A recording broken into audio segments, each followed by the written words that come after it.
here's what you will need.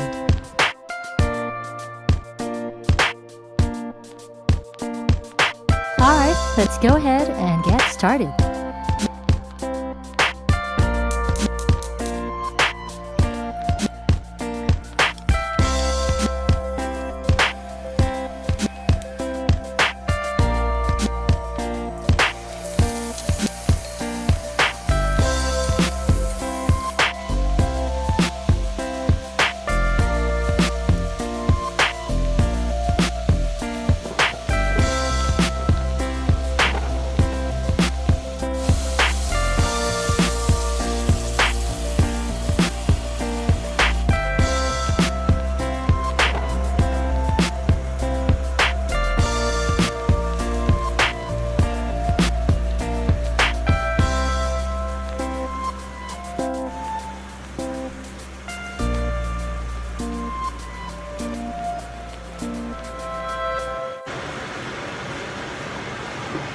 Now that we're back, let's go check if our meat is already tender.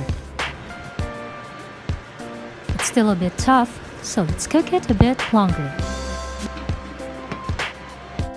Once the meat is tender, keep the lid off to reduce sauce and render fat.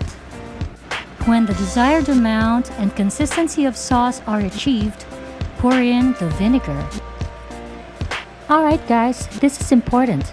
Once you pour in the vinegar, put the lid back on right away and do not touch it for 5 minutes.